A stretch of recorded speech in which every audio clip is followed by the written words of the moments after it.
Hoy hablaremos de justicia, hoy hablaremos de la pandemia, hoy hablaremos de la guerra, hoy hablaremos también de libros y de lecturas que vale la pena revisar.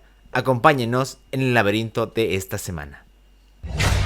La Voz Universal TV presenta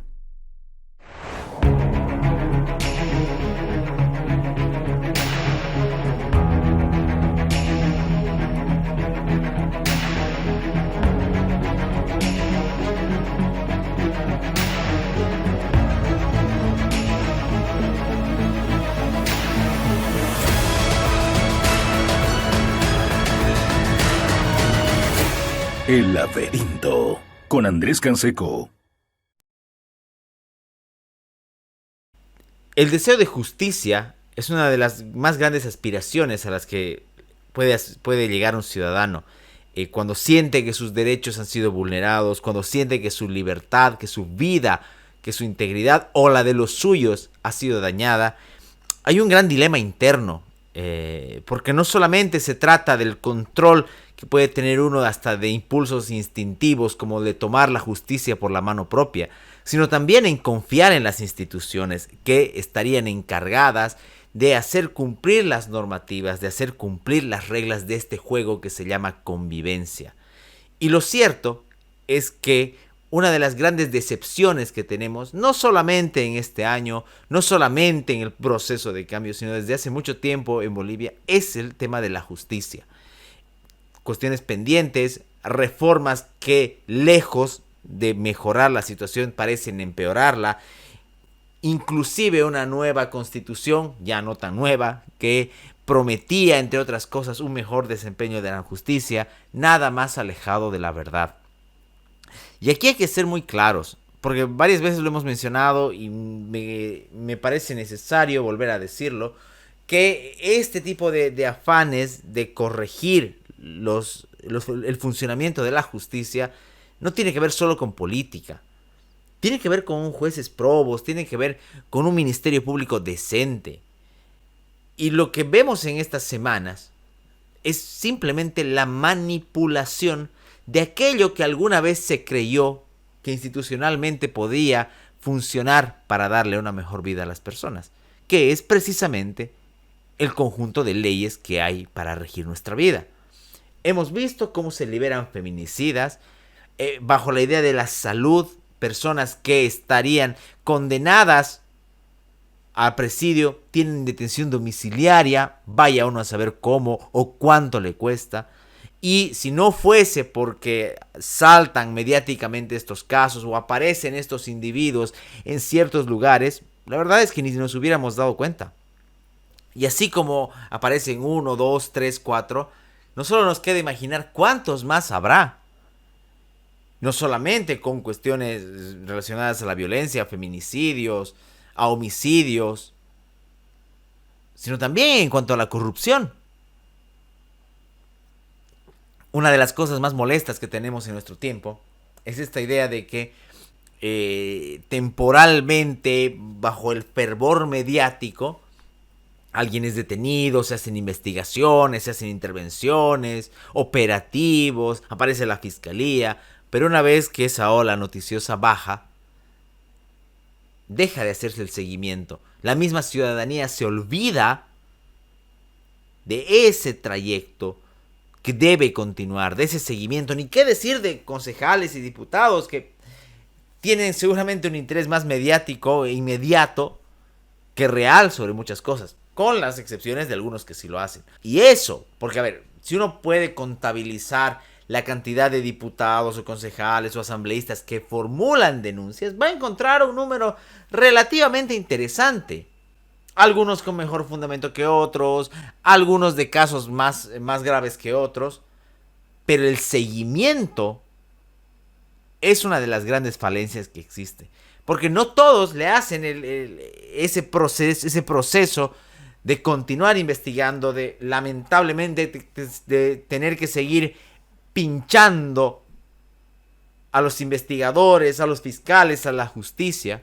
Y ese es el gran problema ahora de la justicia, que justamente hoy tenemos que mencionarlo de nuevo porque es una cuestión en la que nos encontramos frente a veces frente a abusos vergonzosos, apabullantes, y otras veces nos encontramos frente a la más grande corrupción que deja que quienes estaban incluso condenados se paseen libremente por las calles. Es terrible cómo jueces, fiscales, que deberían velar por el bienestar de la sociedad y de la ciudadanía, no cumplen su labor. Y terminamos nuevamente encontrando víctimas. Porque ese asesino reincidente, ese feminicida reincidente, ese corrupto reincidente, ese ladrón reincidente, ese atracador reinciden porque alguien lo liberó, sino que se encontró ahí con algún favor de alguien económico, político, de compadrerío. Yo recuerdo en el fantástico cómic y sobre todo en la adaptación, porque yo lo conocí al revés, yo lo conocí primero en la película y luego por el cómic, de V de Vendetta. Esa memorable escena en la que el personaje V inicia su concierto y se lo dedica a la justicia y a las largas vacaciones que se ha tomado. Aquí las vacaciones no solamente se las ha tomado la justicia, sino parece que nos ha abandonado. Es muy difícil convivir en un mundo civilizado, apegarnos a la racionalidad, apegarnos a las instituciones, cuando éstas, lejos de garantizarnos la justicia, o por lo menos acercarse a ella, se convierten en instrumentos de la injusticia y de la corrupción, como es en Bolivia. El mundo se encuentra nuevamente en guerra. A mí me parece muy interesante cuando se discute, y digo interesante en el buen sentido de la palabra, porque uno puede discutir acerca de cómo la humanidad en su historia se encuentra constantemente en guerras, en conflictos, en crisis, y al parecer ciertos estados, ciertas élites políticas globales logran acordar la paz o una mediana concordia, no tanto por el deseo de esa paz, sino por los intereses políticos, económicos sobre todo. Y de repente esto está bueno, porque va a ser preferible esa concordia a la guerra. Pero la guerra a veces parece inevitable.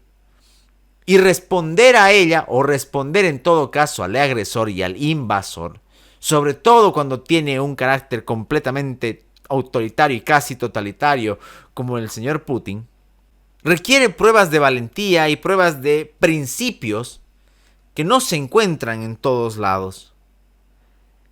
Porque de repente, una de las cosas que uno puede recordar y valorar de ciertos tiempos oscuros es la decisión de los hombres para poder enfrentarse a los tiranos. Por supuesto, alguien me dirá, no, es mejor ver el tema de las sanciones. Por supuesto que sí. Todo el mundo quiere evitar conflictos a gran escala, mucho más considerando la amenaza nuclear que se cierne sobre el planeta.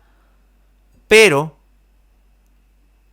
si no se ve la medida del enemigo, si no se ve la medida de este sujeto autoritario que no va a parar, es probable que nos encontremos frente a simplemente una postura cobarde.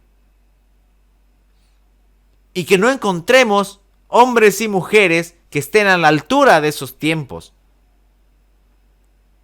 El siglo XX nos ha regalado muchísimas calamidades, posiblemente las más grandes en la historia de la humanidad.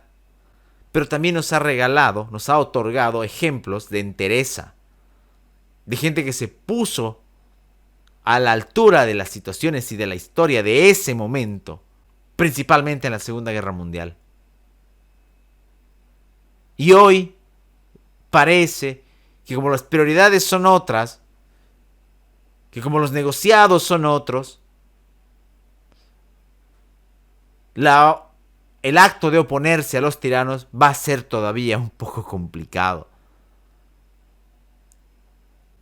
Yo recuerdo cómo se veía esta invasión como algo poco probable hace unas semanas, y hoy ya lleva casi ya lleva varios días, con una posición del mundo en algunos casos firme, como el caso de Polonia, algunas más tibias, y las más preocupantes son aquellas condescendientes.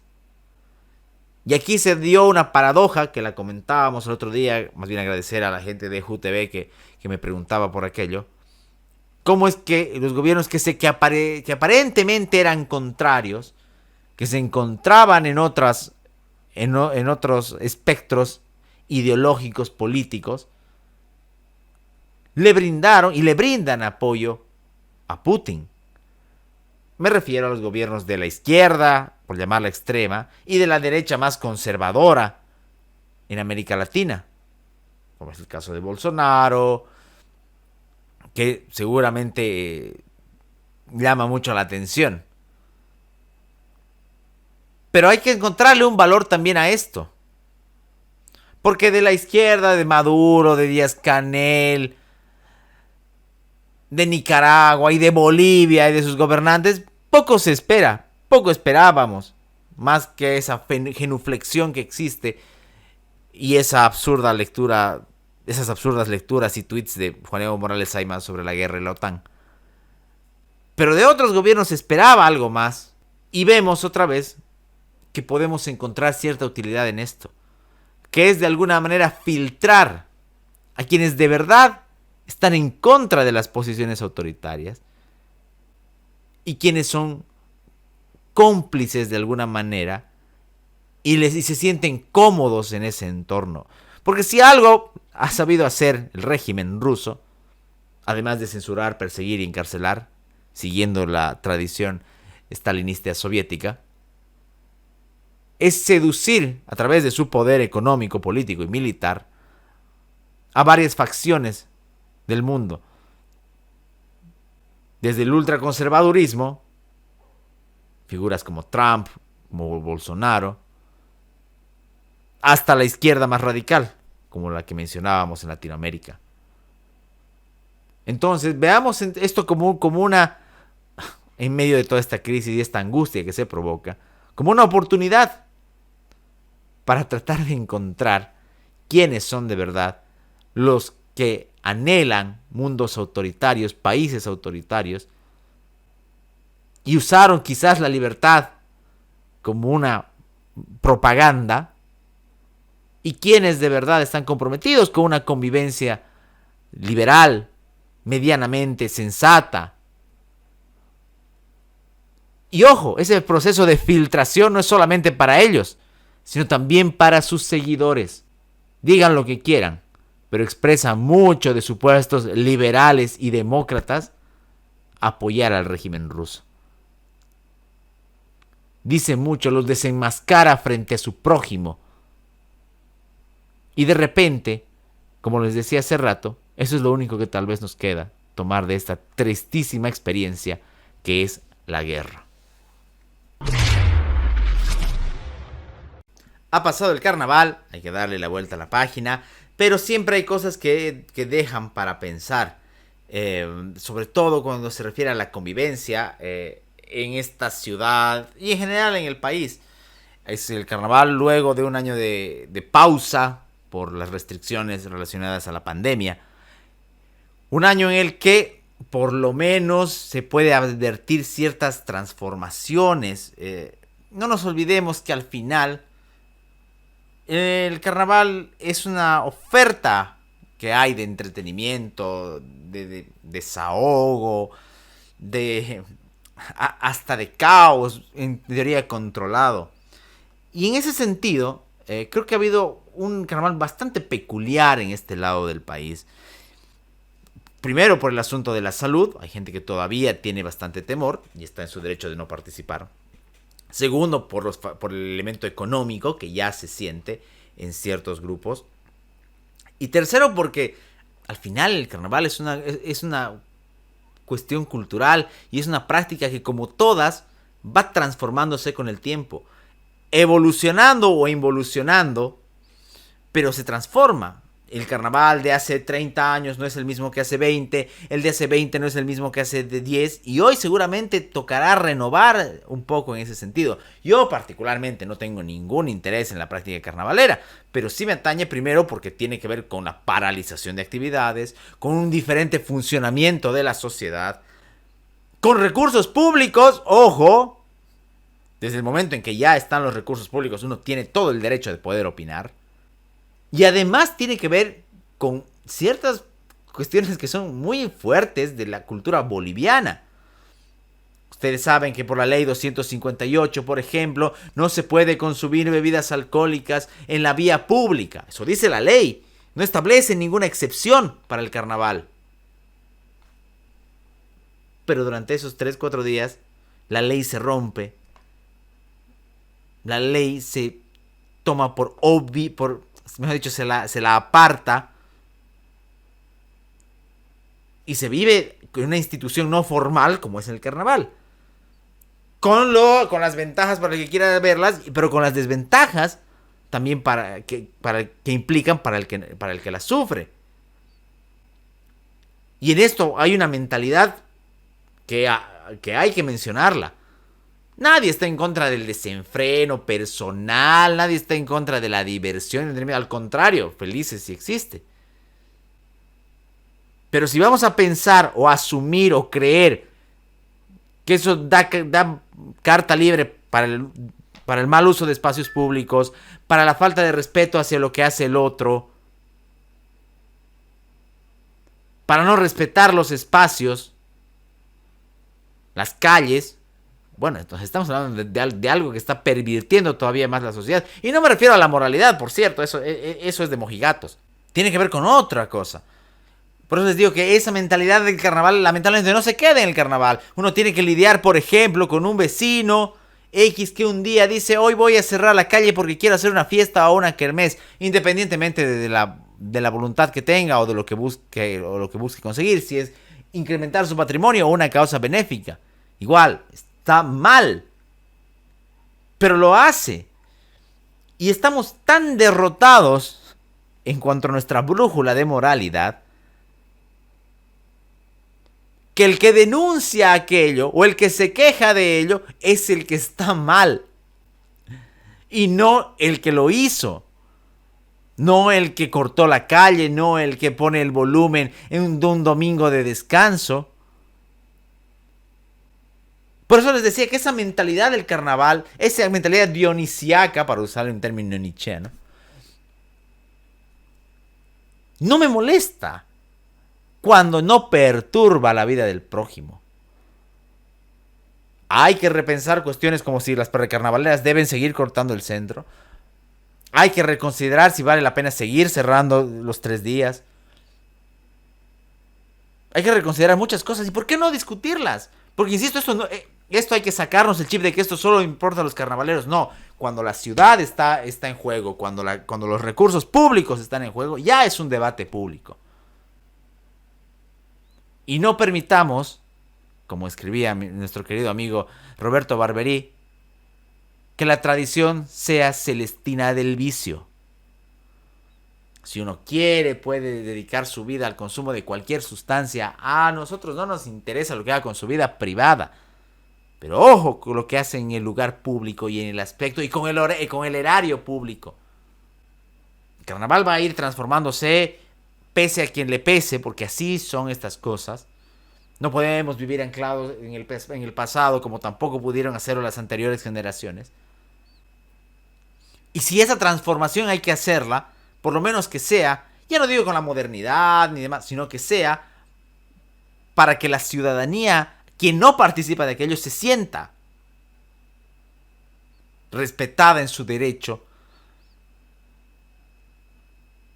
Para que no veamos espectáculos en vía pública, para que no veamos peleas, asaltos. No normalicemos eso, porque el día de mañana vamos a normalizar también la violencia, que como que ya lo estamos haciendo. Porque vivimos alcahueteando muchas cosas. Porque ahora a nadie se le ocurrió decir que el carnaval cambió hace 20 años porque no hubo una balacera en el centro. y que los autores estaban identificados y pertenecían a un grupo. Se alcahuetea socialmente. Así como se alcahuetea la corrupción, también se alcahuetea estas cosas. Y el carnaval se vuelve un espacio para eso. Y ojo, porque se alcahuetea también socialmente. Lo decíamos hace rato, ¿por qué aparecen los asesinos, los violadores, los feminicidas sueltos y aparecen dentro de una comparsa? Poco más y les ponen alfombra roja.